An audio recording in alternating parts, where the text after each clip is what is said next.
भारताचे सरन्यायाधीश भूषण गवई यांच्यावर वंचित बहुजन आघाडीच्या नेत्या सुजात आंबेडकर यांनी केलेल्या टीकेनंतर रिपब्लिकन पक्षाचे नेते डॉक्टर राजेंद्र गवई यांनी तीव्र प्रतिक्रिया दिली आहे। त्यांनी सुजात आंबेडकर यांच्या वक्तव्याला नैराश्यजन्य ठरवत त्यांच्या टीकेला सडेतोड उत्तर दिलं आहे। आताच प्रास्ताविक करताना सरांनी एक उदाहरण दिलं, मी म्हणेन अतिशय चुकीचं उदाहरण दिलं, ते म्हणजे न्यायाधीश गवईंचं। आपण मुद्दा समजून घ्या। त्यांच्या आई म्हटले असतील की बाबासाहेबांमुळे ते ठिकाणी पोचले, ते महत्वाचं आहे। त्यांच्या आईंनी एक भावनिकून वक्तव्य केलं, पण न्यायाधीश गवई हे आतापर्यंत बाबासाहेबांच्या विचारांवरती चालत आलेले नाहीयेत, हे तितकंच सत्य। आपण बघितलं असेल तर त्यांच्याच बंधूंनी या महाराष्ट्रामधली आंबेडकरवादी चळवळ विकून खायचं काम रासू गवईंनी केलंय। आणि ह्याच न्यायाधीशांनी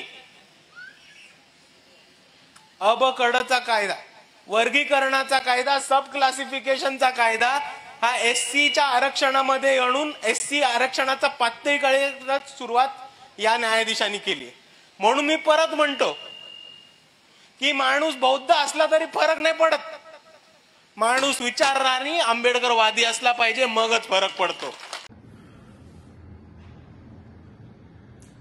आदरणीय बाळासाहेब प्रकाश आंबेडकर यांनी नेहमी दादासाहेब रासू गवई यांचा विरोध केला। आता सुजात आंबेडकर हे आदरणीय सरन्यायाधीश भूषणजी गवई यांचा विरोध करीत आहेत। जे लोक बौद्ध समाजाचे एक आमदार सुद्धा निवडून आणू शकले नाही, त्यांना त्यांच्या विरोधकाचा मुलगा सरन्यायाधीश झाल्याचं दुःख राहीलच।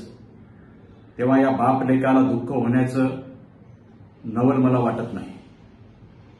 दुःख दुसऱ्या या गोष्टीचं सुद्धा आहे की 2019च्या विधानसभेच्या निवडणुका आणि 2024च्या विधानसभेच्या निवडणुका यामध्ये या बाप लेकांची जी लोकप्रियता आहे ती पूर्णपणे संपत आलेली आहे। त्याच्यामुळे हे फ्रस्ट्रेशन मध्ये बोललेलं आहे। मी स्वतः MBBS आहे, पोस्ट ग्रॅज्युएशन केलेलं आहे, त्याच्यामुळे मला सायकोलॉजीचा अभ्यास आहे। फ्रस्ट्रेशनमुळे हे सगळे घडत आहे। आज देशामध्ये अतिशय चांगलं वातावरण आहे, आनंदाचं वातावरण आहे।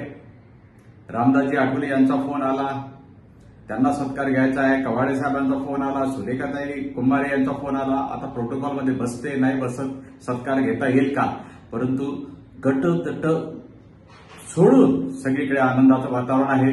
इतकंच नव्हे तर पंजाबमध्ये भीमराव यशवंतराव आंबेडकर यांना नुकताच झालेल्या लोकसभेच्या निवडणुकामध्ये काहीतरी 900,000 मतं भेटले, त्या पंजाबमध्ये सुद्धा आनंदाचं वातावरण आहे।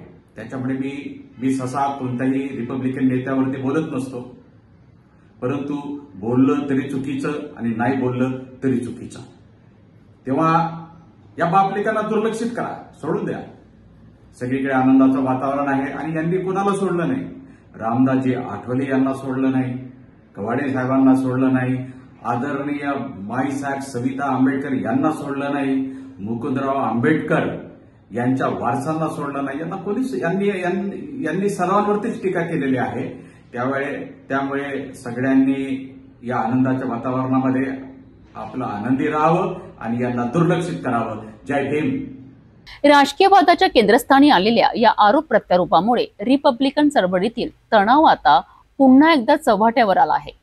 सुजात आंबेडकर काय प्रत्युत्तर देतील आणि या राजकीयवादाचा पुढील कलाटणी काय असेल याकडे आता सर्वांचे लक्ष लागले आहे।